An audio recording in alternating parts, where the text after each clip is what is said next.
आधार हैं। पहला कि जब आप सत्ता में थे तो आपने कितनी सेवा की, आप विपक्ष में थे तो कितना जनता के लिए संघर्ष किया।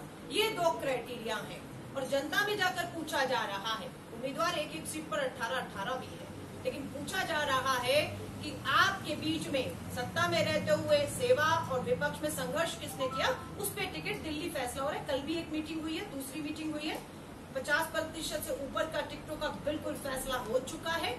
अगले 1-2 दिन में कोशिश है कि सारी सीटों को एक साथ कर। हर्ष महाजन जी की तस्वीर दिखाती हूँ। अभी शिमला में कांग्रेस दफ्तर में हमारे वर्किंग प्रेसिडेंट के तौर पर मिले, कोई ऐसी बात ही नहीं की। और मुझे हैरानी है कि उनकी ज्वाइनिंग दिल्ली भाजपा मुख्यालय में, हिमाचल का कोई नेता, राष्ट्रीय अध्यक्ष जेपी नड्डा, अनुराग ठाकुर जी, आपके जयराम जी गायब क्यों है? दिल्ली में होती है, पीयूष गोयल करा रहे हैं। रात में क्या हो गया?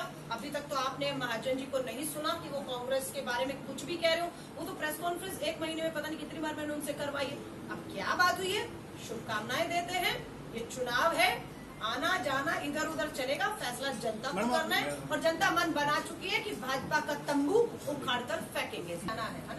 नहीं, मैं जस्ट बात आई एग्री, मैं दूसरे नंबर पे मान रही हूँ राजस्थान। कांग्रेस पार्टी के सरकार का युवा है, जो आएगा नहीं लाया जाएगा, मैं स्वीकार रही हूँ। अगर मैं कहती हूँ विश्व विदेश में 45 साल के रिकॉर्ड बेरोजगारी ने तोड़ दिए हैं, तो मेरा राजस्थान, मेरा छत्तीसगढ़ अछूता कैसे रह सकता है? जब प्रधानमंत्री कहते 2 करोड़ नौकरी आएंगी, तो उम्मीद लगाकर बैठा था राजस्थान छत्तीसगढ़ इसमें मेरा भी हिस्सा होगा। जब हरियाणा हिमाचल को हिस्सा नहीं मिला डबल इंजन में, तो हमें भी नहीं मिलना था। जब कोर्ट में है तो आप समझ सकते हैं, फैसला कोर्ट करेगा। जो बाहर वाले हैं, मैं फिर कह यहाँ पर क्या एक स्टेट कर्मचारी होगा सरकारी और एक केंद्रीय कर्मचारी होगा, हाँ या नहीं? अब जहाँ तक स्टेट की बात है, अशोक गहलोत सरकार हो या अपना छत्तीसगढ़ की भूपेश बघेल सरकार अपने दायरों में प्रयास कर रही है, लेकिन केंद्र का समर्थन न मिलने से उन दोनों का नुकसान हो रहा है, समझ आ रहा है। लेकिन हिमाचल का नुकसान क्यों हो रहा है? सवाल यहाँ है, यहाँ तो डबल इंजन है ना। 1 साल कितना साल है? 22 में ये चुनाव खत्म होगा, दिसंबर में 1 साल है। 24 में कांग्रेस वापस कर रही है, यहाँ पर भी कांग्रेस, दिल्ली में भी कांग्रेस। रोजगार 5 लाख देंगे, सिलेंडर जो है 500 रुपए से ऊपर नहीं देना होगा, 1500 देंगे, नौकरी देंगे। हमारा वादा हमने किया है। देखिए कोई फैसला नहीं हुआ, चर्चा चल रही है, लोकतंत्र है पार्टी में, फैसला जो होगा आपके सामने आ जाएगा। मैं अभी इस पर टिप्पणी करूँ और पता नहीं होना क्या है, चल रहा है। आपके लिए देश राज्य की जो इकोनॉमी है, बजट है, उसकी सेहत पे फर्क पड़ेगा। हम देख रहे हैं कि लोगों की सेहत पे फर्क पड़ रहा है, चूल्हे ठंडे हो गए हैं, बेरोजगारी, महिलाएं त्रस्त हैं, हम उनकी सेहत देख रहे हैं। और उस सेहत के लिए मुझे मेरे खर्चे सरकारी कम करने हो। कितने जहाज खरीद लिए जयराम ठाकुर जी ने? कितनी गाड़ियां अभी खरीदी हैं? करोड़ों रुपए का अपने जहाज, अपनी गाड़ियां, अपने करोड़ों के प्रचार देख रहे हैं आप क्या हो रहा है? आप तो वो कम कर दो।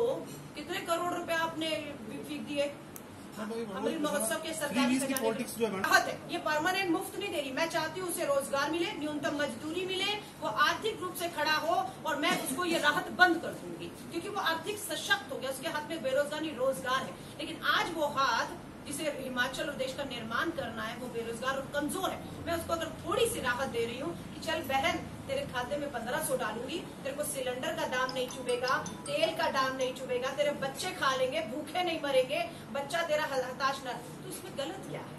ये तो मानवीय सोच है ना। कर्ज बिल्कुल उतरेगा जब भ्रष्टाचार खत्म होगा ना, ये नौकरियों में जो रिश्वतें खा रहे हैं। ठाकुर रामलाल जी की बात कर रहे हैं, नैना देवी के विधायक। मैं वहाँ पर महिला सम्मेलन करके आई हूँ, फेसबुक लाइव देखिएगा। मेरे भाषण के दौरान ही, क्योंकि विधायक है, उनके सुख दुख में खड़े रहे, पर्ची आती है मुझे कि वो चाहती है, उनकी जनता चाहती है कि ठाकुर रामलाल जी मुख्यमंत्री बने। आज मैं कल इनके मंच पे जाने वाली हूँ। 2 बार के विधायक है, तीसरी बार जीतने वाले हैं, हो सकता है एक पर्ची यहाँ से भी आ जाए। ये तो कार्यकर्ता है, उसका भावना है, उसका सम्मान है। और मैं कांग्रेस की अध्यक्षा सोनिया गांधी जी की एक दूत हूँ और मेरा फर्ज है ये संदेश, ये भावनाओं को सम्मान कांग्रेस अध्यक्षा तक पहुँचा दूं। लेकिन ये फैसला होगा जब लोग अपने विधायक चुनेंगे, बहुमत आएगा, विधायक बैठेंगे, जनता तय करेगी, सरकार जनता बनाएगी। बेरोजगारी और महंगाई के मुद्दे पर भाजपा का तंबू उखाड़ेगी और सरकार कांग्रेस की स्थिर सरकार, देश को जो एक बन सके वो बनाएगी। नेता लोग देखिए, मुझे 30 साल हो गए राजनीति में, 3 दशक। हमारे लिए रास्ते कब खुलेंगे?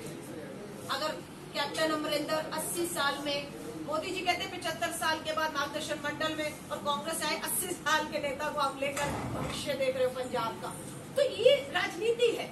यहाँ कोई आए, अब नवजोत सिंह सिद्धू कहाँ थे? भाजपा में थे, कांग्रेस में आए कि नहीं आए? कीर्ति आजाद भाजपा के सांसद थे, कांग्रेस में आए नहीं आए? शत्रुघ्न सिन्हा भाजपा के सांसद थे, कांग्रेस में आए और आज तृणमूल में। ये राजनीति है। लोग मुद्दों पर वोट करते हैं, लोग इन्हें देखेंगे, ये सुख दुख में थे या नहीं थे, इन्हें वोट देंगे, ये जीतेंगे, नंबर आएगा, सरकार बनेगी। और हमारा है, अगर 22 में कांग्रेस एक गारंटियां जो दे रही है, नहीं किया, हमें मालूम है 24 में श्री राहुल गांधी जी के हम एक बार फिर आएंगे वोट मांगने। किस मुंह से आएंगे अगर इस 10 गारंटियों को अगले 1 साल में पूरी तरह हमने लागू न किया हो? ये समस्याएं पूर्व की कांग्रेस के 5 साल में थी, जिसको 17 में मुद्दा बनाया, हाँ या ना बनाया, मुद्दे थे कि ये किया वो किया। तो हम गए, फिर आगे डबल इंजन की सरकार, जयराम ठाकुर जी की सरकार। आपने 5 साल में इन सब चीजों पर हम पूछना चाहते हैं, भाजपा काम कर दिया, सब हो गया? नहीं हुआ ना। क्या हुआ? धोखा। अब पूरी तरह से कांग्रेस में एक बड़ा बदलाव आप देख रहे हैं। आज स्वर्गीय वीरभद्र सिंह जी नहीं रहे हमारे बीच। अब एक नया चेहरा आपको मालूम है, वो हिमाचल प्रदेश को कांग्रेस के माध्यम से मिलने जा रहा है। एक नई सोच, नए तरीकों के साथ। पुरानी चीजें जो नहीं हो पाई वो कैसे अब ताकत से होंगी, या और समय के साथ चीजें बदलिए। विश्वास रखिए, भारतीय राष्ट्रीय कांग्रेस ने जो कहा है वो किया है, जुमले नहीं बाजी में नहीं है। क्योंकि मैं उस सिलेक्शन टिकट की सिलेक्शन कमेटी में नहीं बैठी। क्या क्राइटेरिया तय किया है कि 2 बार के अगर है, मैं फिर कह रही हूँ, वो 2 बार हारे थे, नहीं हारे थे। आज उसकी स्थिति क्या है? आज जनता उसके बीच में उसको चाह रही है या नहीं चाह रही है? मैटर आज का है, तो वो हमारे सर्वे आज के आधार पर है जिसपे फैसले हो रहे हैं। ये सर्वे है क्या? आप मान लीजिए ये कॉन्स्टिट्यूंसी में इनके लिए मैं आई हूँ और आप वोटर है, मैं आपसे पूछ रही हूँ, आप मुझे बता रहे हो हाँ ये लोकप्रिय है, हमारे सुख में थे, दुख में थे, विकास में, तो सर्वे तो वही है ना। अगर आप कह देंगे जी आई नहीं, तो सर्वे तो जनता तय कर रही है, जनता के आधार पर टिकट मिल रहा है या कट रहा है। मैडम एक आप कांग्रेस, देखिए आम आदमी पार्टी, मेरा साफ मानना है 5 साल विधायक रही केजरीवाल के साथ, बहुत करीबी से काम किया और देखा है। वो आदमी पूरी तरह से भाजपा की बी टीम, मैंने करीब से देखकर महसूस किया कि रामलीला मैदान में जो आंदोलन था वो संघ आरएसएस के समर्थन से था। सिर्फ डॉक्टर मनमोहन सिंह जी शीला दीक्षित सरकार को बदनाम करके सत्ता हासिल करनी थी। उन्होंने दिल्ली हत्या ली, बल्कि एक ने दिल्ली राज्य ले लिया, एक ने केंद्र ले लिया। उसके बाद वो जाते हैं कहाँ? उत्तराखंड। क्या था कर्नल उनके उत्तराखंड के मुख्यमंत्री के उम्मीदवार, हार गए, जमानत जब्त हुई, कहाँ गए? भाजपा में चले गए। सो बात ये है कि आम आदमी पार्टी भाजपा के जो खिलाफ वोट है, जो कांग्रेस को पूरी तरह आ रहा है, भाजपा हार रही है। उपचुनाव आप ही के यहाँ होंगे, एक मंडी लोकसभा, 3 विधानसभा। इतिहास में शायद होता है कि जिसकी सरकार हो उपचुनाव हमेशा वही जीतता है। पहली बार हुआ कि जिसकी डबल इंजन की सरकार है वो औंधे को आकर गिरती है और जनता गिराती है महंगाई बेरोजगारी के मुद्दे पर। तो ये भाजपा ने अब तृणमूल कांग्रेस का नाम ले ली, गोवा गई, आम आदमी भी गई, वोट एंटी बीजेपी था, बांट दिया और भाजपा को वापस सत्ता दी, उत्तराखंड में वापस सत्ता दी। और अब यहाँ पर आए थे वो पाव के सामने सत्येंद्र जैन प्रभारी थे, कहाँ है आज? 2 महीने से अधिक हो गया जेल में बिठाया हुआ ईडी ने। केजरीवाल भारत रत्न नहीं मांग रहा उसके लिए। दूसरे प्रभारी आए मनीष सिसोदिया, दिल्ली में एक शराब की बोतल के साथ 1 में पकड़े गए सीबीसीआई के रेड में, अपनी शराब नीति वापस ले ली, भाग गए। अब आए भगवंत मान जी, पंजाब लगा हुआ है, ऊना हमीरपुर, 90 विधायकों की ड्यूटी लगी है। पता लगता है भगवंत मान जी यहाँ बेरोजगारी नशे से क्या लड़ेंगे? क्या लड़ेंगे? खुद जर्मनी से निकलते हैं, जहाज से उतार दिए जाते हैं क्योंकि नशे में थे। ऐसी आम आदमी पार्टी। पंजाब का हालात के सामने क्या हो रहा है? कांग्रेस पूरी सर मैं इसको लोकतंत्र बोलती हूँ। यहाँ मार्गदर्शन मंडल में उठाकर नहीं फेंक दिया जाता, यहाँ G23 नाम दिया गया। Even today, a section of the party is not present here. Veer sir Because here in this press conference नहीं, ये स्पेसिफिक राजेंद्र राणा जी की पीसी है। इनकी विधानसभा में कल बहुत बड़ी जनसभा है, जिसमें आपको कल पूरे हमारे भूपेश बघेल जी, मुख्यमंत्री राजीव शुक्ला जी सब दिखेंगे, अपना मुकेश अग्निहोत्री जी, प्रतिभा जी सब आ रहे। ये विधानसभा स्पेसिफिक प्रेस कॉन्फ्रेंस थी, लेकिन मुद्दे ठीक है, देश और हिमाचल के अलग नहीं है। मैडम एक सवाल है,